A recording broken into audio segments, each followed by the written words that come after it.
soon find out, and it is the biggest test. Anybody could have made money then. Give me an entrepreneur who's been through this cycle, and that's somebody that I want to partner with. Because that experience, even though it was so tough for us, we've come out of it a lot better educated. I hope. Thank you. Thank you for your speech first. Really, really interesting. What I do want to ask you is, do you think the government now, in this recession, is doing enough to get some of the kids that are coming out of universities and encouraging them to step into entrepreneurship as opposed to getting to either stack shelves, slave labour, or jobs that perhaps they're overqualified to do? What do you think is I expect little from government, and I'm always disappointed.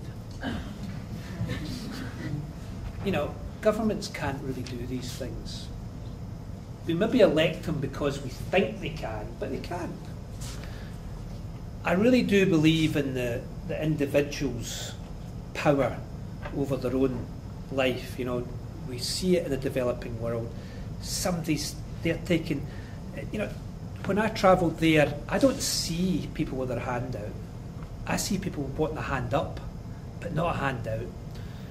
And therefore, when MD asks me, oh, if the government could do more of this, the government could do more of that, I'm sorry, I don't buy it.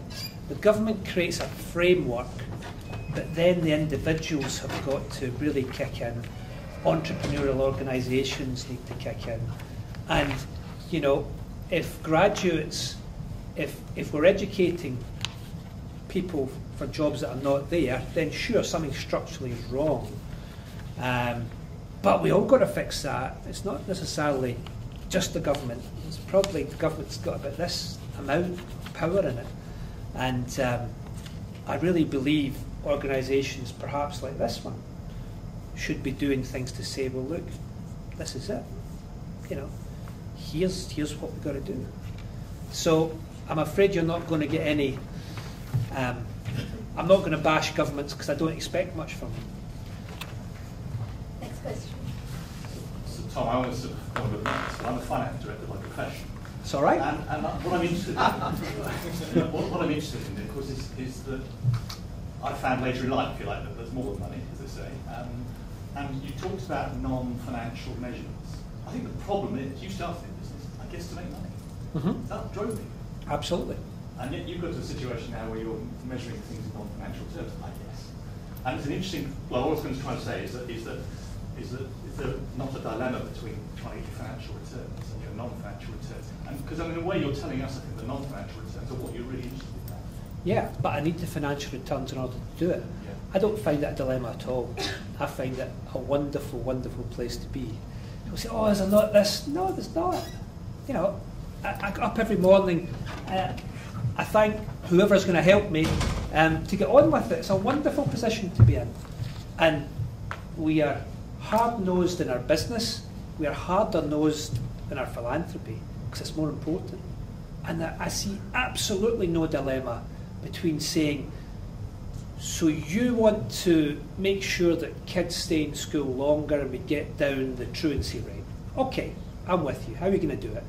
How long does it take you? 3 years. 6 months, what does it look like? There's the first 6 months. Where are you? Your measurements, you're behind. You've misled me. I'm keeping the money. What are you going to do? So the measurements are non-financial, but the reward is financial. I think that's the best. Yeah, I mean, like the only way to help people lift themselves out of poverty is sustainable economic development. So when we do the coffee thing, it's got to be for profit. It's got to be for profit. We just don't take the profit, we invest the profit back in. But it's got to be for profit, or else when we disappear, even Bill Gates doesn't have enough money to keep that going. It's got to be self-sustainable. No dilemma. Sorry, question at the back. It's quite interesting to hear what you have to say about things. What would you say we should do to help as individuals? Should we buy the products? Should we learn about the products? And how can we contribute? Well, I mean, what are you asking me specifically? Do for what? With the greater good. Yeah, well, I mean, you've got to find out what it is that you're passionate about. So, you know, you shouldn't do what I do if it doesn't interest you. It might be your local nursery school. It might be whatever it is. But it isn't all about money. And pretty much everybody who comes into my office thinks what they need is more money. Probably about 75% of them, it isn't the money. They're not organised, or they don't have the right people, or, you know, whatever it is. And therefore, the skills you have, I obviously don't know what skills you have, but I'm sure if you're sitting here, you must have some skills. You can definitely put that to use. So the skills that's got you here, sitting here, this great place of learning, and this was my disappointment about Warren Buffett giving his money to Bill Gates. I went on the record saying it was a cop-out, which was very big of me, wasn't it? Because I would have loved Buffett's mindset to sit down and try and work out some of life's seeming intractable problems, because he thinks a different way from 99.9% of us. And therefore, getting him to sit and say, right, how are we going to eradicate malaria? I think he'd have been brilliant. But he decided to give it to Gates. Yeah, Gates is pretty good as well. But you'll have something, but you know, find your passion. And I absolutely guarantee you, if you're a decent person, which I think you are, whatever you decide to do, once you succeed in that, and the non-financial return that you get from it will be a bigger buzz than any financial return you've ever had. Question down here. You spoke about Professor Yusuf and his microcredit. Do you think microcredit can work well in the Western world? Yes. Yes, I mean, Yunus took it to Arkansas, he took it to New York, and the principle of it, I think, can. Now, I was sceptical, but he is coming to Glasgow with it. One of the reasons he's over in Scotland next week. And my answer is, I hope so. I think it's still to be proven, but I am an optimist, and I hope so. What do you think? Well, microcredit has been in the news for quite some time, but as it was hoped by the Western world, it did not take up that much. So that's my question, because since you have spoken and you have worked closely with him, that's what I wanted to hear from you. Yeah. No, I mean, he got attacked again, quite a lot of bad press, but that was political. Actually, what he's done, when you get down to the facts, is sensational. The politics, I don't want to know about, but that's how he got attacked, was over his politics. He withdrew from the presidential race. It was just too intense. Question here, and then. So Tom, I'm very interested in the comments you made about the next 10 years is not about Goldman Sachs, especially with if you have a look at what's happened in wealth. It's not all about. It's not all about Goldman Sachs. Correct me, sorry. We do need them. Yeah, absolutely. But if you have a look at what's happened over the last 30 years, the top sort of 16% of the world has got, the top 10% of the world has got incredibly doubled their wealth, and in some cases tripled. And yet you've got places like China that have brought, I think you said, was it a million people out of poverty? I actually can't remember the stats. Has anybody got the stats? How many people in China were lifted out of poverty? I don't have them in my head. But more than ever. Yes. More than ever. Yes. And I'd just like to kind of see the next 10 years. I'd like you to expand on that. How you think it's going to be different from what we've had over pretty much the last 30. Yeah, I mean, listen, I don't have my crystal ball's probably as cloudy as yours. But what I see is that this globalisation that's happened in the past 30 years has benefited a few really, but that can't continue, because the world now is interconnected more than ever, and it's connected through the internet, so the have-nots know what they don't have. Now that's different to 30 years ago. You could have pockets of great wealth, and the people who didn't have anything wouldn't really know too much about it. Now you see what's happening is those who have democracy are there, those who don't have democracy want it, and they communicate, and they mobilise, and they get it. And therefore that is the challenge to this economic system which favours the few. It's not going to be tolerated. Now, I'm not sure how it's going to play out, but I do know that that worked. Well, did it work? It worked for a few of us. It didn't work for the many. But now, with such an integrated world, the have-nots know all about it, and they ain't putting up with it. But you're a product of that. Yeah. That, you know, that Yeah. of that generation. So, Absolutely. And so are you actively kind of challenging the other people of that generation to kind of... It's one of these things where I don't want to preach, because I don't think preaching gets you anywhere. But you just got to lay out the facts, and everybody's got to make their own decision. But I do see the brightest minds getting attracted to social businesses. I do see the people who may have gone to McKinsey and Goldman Sachs at Oxford jumping into the Skoll Centre.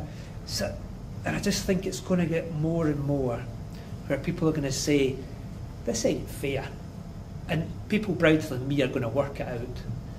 But it's one of the big things for the next 10 years in the geopolitical sphere.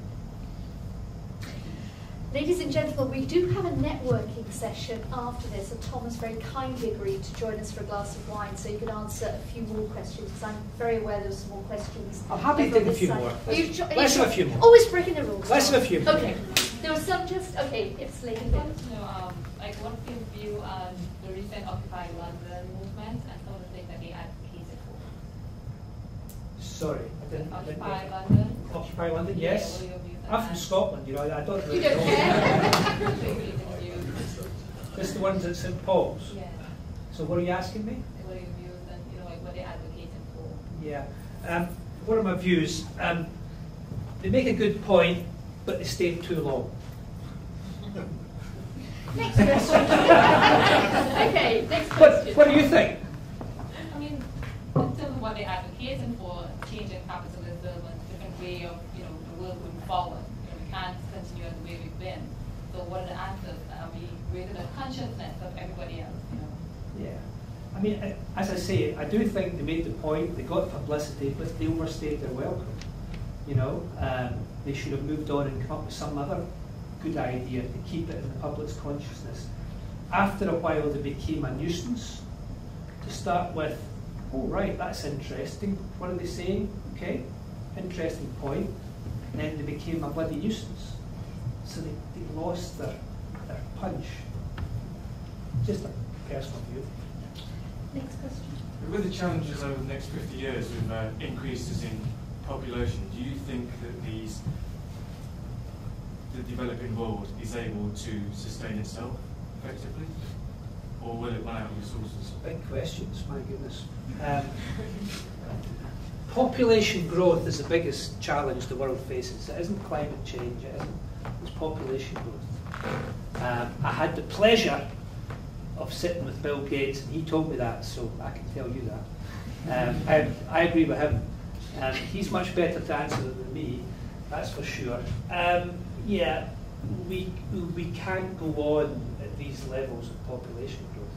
We would need 3 planets of resources if by 2050, if we keep consuming the resources at the projected rates. So big challenge coming. So no, it's not sustainable. Don't know the answer, but I know it's not sustainable because Bill Gates told me. So it must be true. It must be true. A final question? Like Betty France. If we can go back to where we started with your dad and learning from the family business, that was kind of an inspirational story. And as part of your introduction, it was mentioned that one of your post-associates had worked on kind of instilling entrepreneurship and teaching entrepreneurship, and you'd gotten some of that yourself after college. I was wondering if there's anything out there that you've seen that have been really compelling models for helping people become entrepreneurs who weren't necessarily a part of family business, even at the childhood level. Sure. I mean, I think there's this great debate, and I'm always challenged, that nature or nurture. You know, are entrepreneurs made, or can we make them? And of course the answer is a great cop-out of, yeah, it's a mixture. Great cop-out. But of course you have your natural entrepreneurs who don't need to go to school. The Richard Bransons left school at 15, the Philip Greens left school at 15, etc. But they aren't the norm. More these days, especially with technology, a good education is a great way to get your business up and running with less risk. That's statistically proven now. So, excuse me, it's a bit of a myth, you know, leave school at 15, but some people can, but it's a small part. What we've been trying to do is not create a conveyor belt of entrepreneurs, but just create entrepreneurial thinking. Because the world's changing at such a rate, and it seems to me that we still educate the same way that we educated 20, 30, 50 years ago. Whatever you're going to face, which we don't know today, but at least you've got a framework and you've been educated along these lines. And that's what we tried to do with, I'm very proud of putting the first enterprise education into primary schools, because in Scotland we have a big structural problem in that in the 60s and 70s the main industries were nationalised industries. You know, everybody from my village went down the pit. There's a job for life and someone else takes care of you. Well, guess what? There's no more pits. But we still educate the same way. You know, we still have school holidays that are 8 weeks in the summer. Do you know why? To let the children go and pick potatoes. That's true. Check it out. That's why we do it. It's called the Tatty Holidays. It's called that. So, hang on a minute. And our school's shut at 4 o'clock. It should be open 24 hours. We should be doing. Goodness, don't get me started on this. But what I'm saying is, we've got to radically think. We've got to radically rethink. You know, this is why we were so keen about initial teacher education. Because the one thing about education, and it took me a while, and it took Bill Gates $1 billion, he told me, to find this out, is the silver bullet. And there is a silver bullet in education, is a great teacher. Simple. It's not class size, per se. It's not particularly what is being taught, but how it's being taught. We can all think about an inspirational teacher who we could say, yeah, changed me. And there's an actual study which I found through the Carnegie Corporation called the Tennessee study that just empirically, for the scientists amongst us, statistically says that the one thing that lifts a child is a great teacher. And therefore, who knows what we're preparing our kids for? Therefore, we've got to prepare them to think about everything that's going to come their way. Thank you, Tom. Thank you very much.